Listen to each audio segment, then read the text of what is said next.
Parshat Vayera starts with the response of Hashem to Moshe. After Moshe, at the end of Parshat Shmot, complains to Hashem about the initial failure of his mission to get Am Yisrael out of Mitzrayim. As we all know, in Parshat Shmot, after Moshe went to Paro and made his requests, Paro responds very negatively and increases the hardship on Am Yisrael, which causes Am Yisrael to become very despondent and causes the heads of the officers that were in charge of Am Yisrael to complain to Moshe and to accuse him of making their situation much worse. As a result of this, at the end of Parshat Shmot, Moshe turns to Hashem and complains and asks Hashem, why did he send him? Why have you caused this evil to Am Yisrael? And in response to those claims of Moshe, this week's Parshat Vayera, starts off with a very famous, dramatic paragraph where Hashem says to Moshe, basically lays out in front of Moshe the grand vision of Yetziat Mitzrayim, with all of the famous Arba Leshonot Shel Geula, the four phrases about Geula, and a very dramatic speech. However, just after that speech, and soon after that speech, the process of Yetziat Mitzrayim carries on with the 10 plagues. However, between this speech and between the beginning of the 10 plagues, there seems to be a few, I wouldn't say strange pieces or paragraphs in the Chumash, but certainly paragraphs that seem out of place. The most famous of all is probably the paragraph in the Psukim that deal with the genealogy of Moshe and the Aharon.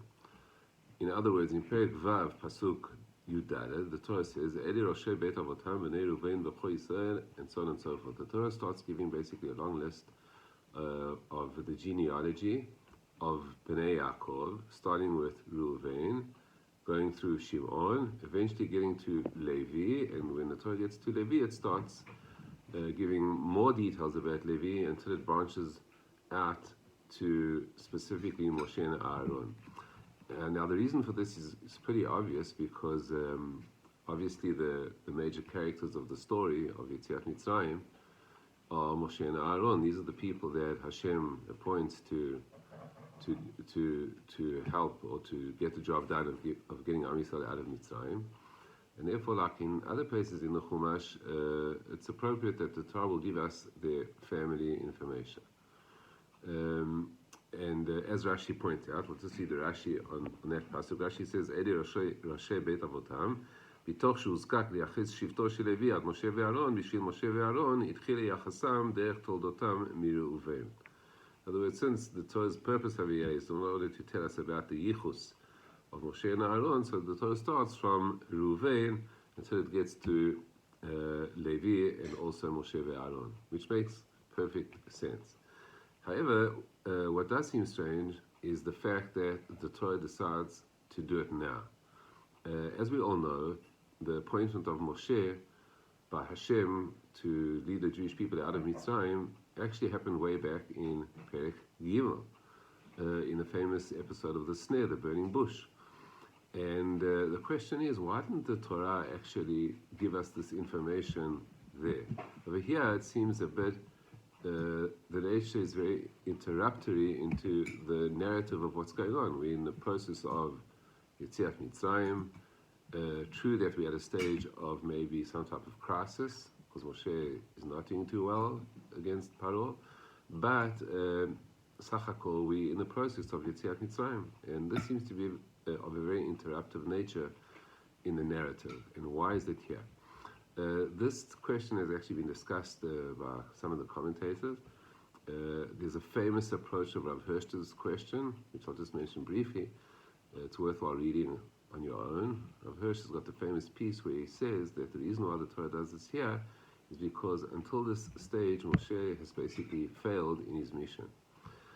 However, from this point onwards, as we know, when the Torah starts talking about the 10 plagues and the famous and fantastic miracles that Hashem and Moshe perform, in Mitzrayim, there is going to be the danger of Moshe becoming a semi-god, or there's going to be the danger of people deifying Moshe as a result of his unbelievable and fantastic actions. And therefore, at this critical point, the Torah wants to emphasize that this person, Moshe, who's about to perform all these unbelievable things, was a human being. Everybody knew his parents, everybody knew his uncle and his aunts, and he was a person that everybody knew. And Rav Hirsch, I would say, slightly cynically points out and hints at some other historical figures that because they happened to do some good things for humanity, and since they had lost their birth certificate, people started claiming that they were the sons of God, and we obviously all know who he's talking about. And therefore he says that the reason why the Torah does this here is exactly to negate that type of approach. In Judaism, human beings are human beings, God is God, and we shouldn't be confused with the two ever. And however great the person might be, like Moshe Rabbeinu and Aaron, all the famous things that they did, they will always be known in Am Yisrael as human beings. And that's why the Torah does this over here. However, I would like to suggest possibly another approach. And this is also based on the fact that besides this list of genealogy, there are actually some very repetitive phrases exactly at this junction in the story. I'll just read, for example, the paragraph preceding the list of the genealogy. It says over there, "Vaydaber Hashem Moshe lemor, bo daber Paro melech Mitzrayim v'shalach et bnei Yisrael me'aratzo." Hashem says to Moshe, "Come and speak to Paro in order to send the Jewish people out from his land." And again, I'm saying this appears in Perek Vav, Pasuk Yud Aleph. And obviously that sounds slightly strange because that was already said back to Moshe in Perek Gimel. And over here it seems to be the exact repetition. And then in response to that, Moshe says, "Vaydaber Moshe lifnei Hashem lemor, hen bnei Yisrael lo shamu elai, v'ech yishmeni Paro v'ani al sfatayim." There Moshe responds to Hashem's command, and he says, "Bnei Yisrael have not listened to me. How is Paro going to listen to me? And I am aral sfatayim. I am circumcised of lips," which superficially seems to remind us of similar claims that Moshe made to Hashem in the snare of his inability to speak well because of his maybe speech impediment or something like that. And this seems to be a very repetitive theme that's mentioned again over here. In fact, the response to this claim, I'm skipping now to Perek Zayin, Pasuk Aleph, seems also very similar to things that we said before. "Vayomer Hashem Moshe, re'ein natatecha Elohim leParo, v'Aaron achicha yeh nevi'echa." In response to Moshe's claim of inability to speak, Hashem says to Moshe that he has given him Aharon to be his spokesman, and so on and so forth, which again also seems to be very reminiscent of things that were already said before in the snare. So just to briefly summarize, my questions are that in the middle of the narrative of Yetziat Mitzrayim, there seems to be some psukim and some paragraphs which just don't seem in place, like the list of the genealogy of Moshe and Aaron, and also psukim which seem to be repetitive, saying things that we already know, but saying them again. And the question is, why is that? And what I would like to suggest is that the truth of the matter is that again, going back to my question as to why does the genealogy of Moshe and Aaron not appear at the beginning of the appointment of Moshe and Aaron? And my answer to that is that it actually is written at the beginning of the story, of the narrative of Yetziat Mitzrayim. Even though it's in Perek Vav, it actually is the beginning. And what do I mean by that? I mean the following. What happened in the snare, as we all know, is that Hashem appears to Moshe. Obviously, I'm just simplifying this a lot. I mean, there's a lot of details to discuss in the snare, but just for the sake of brevity, for my point, Hashem appears to Moshe in the snare, tells Moshe that he's heard the suffering of the Jewish people, and he wants to send Moshe to save the Jewish people. And Moshe has various responses to all the things Hashem says, has various questions, and all of those questions and responses, Hashem responds, until eventually we get to the end of the snare where Moshe is basically appointed for this mission. However, there's a certain detail which is sometimes possibly overlooked. Initially, when Hashem appears to Moshe in the snare and tells about his plan to save the Jewish people, he says to him the following thing. He says, "V'nei tzakat bnei Yisrael ba'a elai, v'gam ra'iti et halachatz Hashem mitzrayim lochatzim otam." I've heard the crying of the Jewish people has come to me, and I've seen the pressure that they are being pressured in Mitzrayim, and therefore now, lecha v'shlachach el Paro, go and I will send you to Paro, v'otzed bnei Yisrael mitzrayim, and get my people out of Mitzrayim. So Hashem says to Moshe, he's going to send him to Paro to get the Jewish people out of Mitzrayim. In response to that, Moshe says, who am I to go to Paro, and who am I to take the Jewish people out of Mitzrayim, the famous pasuk, which Hashem also responds to. He gives him an answer to that question. But then, in pasuk Yud Gimel, Moshe says the following thing. He says, "Vayomer Moshe el ha'Elohim, hinei anochi ba el bnei Yisrael ve'amarti elehem, Elohei avotechem shlachani elechem v'amru li ma shemo ma omar elehem." After that, Moshe says to Hashem, I'm going to go to the Am Yisrael, and I'm going to tell them that the God of their fathers has sent me, and they will reply to me and ask me what is his name. What am I going to say? And again, there's an answer for that as well. But my point being over here is that when Hashem said to Moshe to go and save the Jewish people, he did not send Moshe to speak or to address Am Yisrael. He actually told Moshe, "V'ata lecha v'shlachcha el Paro." He was sending Moshe to go and face Paro to get the Jewish people out, and not to go to Am Yisrael. The question of what am I going to say to Am Yisrael, what am I going to respond when they ask me Ma Shemo, was something which was initiated by Moshe. Moshe was the one who said, "Hinei anochi ba el bnei Yisrael," behold, I will come to Bnei Yisrael, when Hashem himself never told him to do that. In fact, Hashem told him to go to Paro. So what I'm saying is basically from this point on, which is in Perek Gimel, Pasuk Yud Gimel, the story actually takes a detour.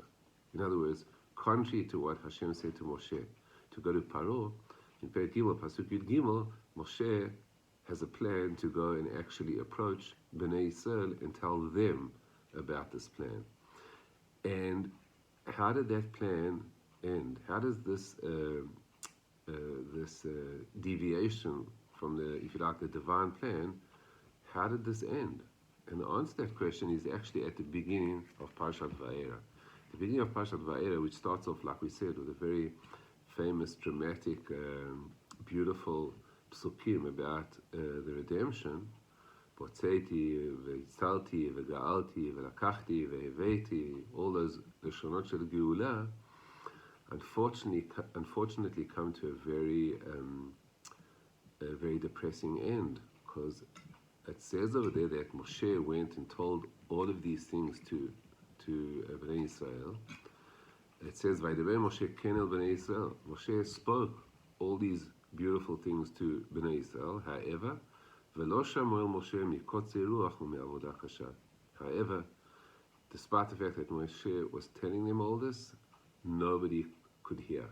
Nobody, even though maybe they were listening, but nobody could actually appreciate and understand and truly listen and hear these beautiful ideas that Moshe relayed to the Jewish people in the name of Hashem. And at this point in Perek Vav, Pasuk Yud, we're basically going back to the continuation of the story from Perek Gimel, Pasuk Yud Gimel, and a deviation of Moshe to try and go and convince the Jewish people of this plan of Geulah basically comes to its unfortunate end. And that's what Hashem says to Moshe exactly in Perek Vav, Pasuk Yud. Hashem says to Moshe, "Bo daber Paro melech Mitzrayim v'shalach bnei Yisrael me'aretzo." And this is where Hashem says to Moshe, Moshe, we are going back to the original plan. Like I told you first thing in the snare, to send you to Paro. Now come and talk to Paro. And it's true that Dafka, on that, Moshe responds. He doesn't respond the same response that he said in the snare, that he has a difficulty of speech and he cannot speak. His claim over here is actually something else. He says, Hein ben Yisrael lo shamu elai ve'ech yishmeni Paro v'ani aral sfatayim. Moshe says to Hashem, it's not about my speech impediment. It's the fact that the Jewish people are not listening to me, and therefore how can I speak to Paro? And my lips are circumcised, not in the sense that he has a disability in speech, but he has a problem of representing a people, of trying to redeem a people who actually are not behind him, are actually not part of his cause, and that is a serious problem, obviously. Anyway, and since this is actually the beginning of the narrative, because from this moment onwards, the story of the Geulah starts taking its active form of Moshe versus Paro and Eser Makot, the 10 plagues. So at the beginning of the story, like often the Torah does, it gives us the genealogy of the people involved, of Moshe and Aaron. And what happened before, those few prakim between Perek Gimel and Perek Vav are actually, if you like, in parentheses, because it wasn't the original plan and it was actually a failure. So I would actually just maybe leave you with a thought as to what was the point. In other words, why did the Torah actually tell us all of that? I mean, I think the question as to why Moshe did that is pretty obvious. It's obviously, if Moshe wants to redeem the Jewish people, it would obviously be a worthwhile cause to explain to them what it's all about and to try and convince them. However, that turned out to not be a success at all. And therefore, I'll leave you to ponder the question as to why did the Torah tell us all of that. I think there is an answer, but as I say, I'll leave that for you to think about. Have a good Shabbos.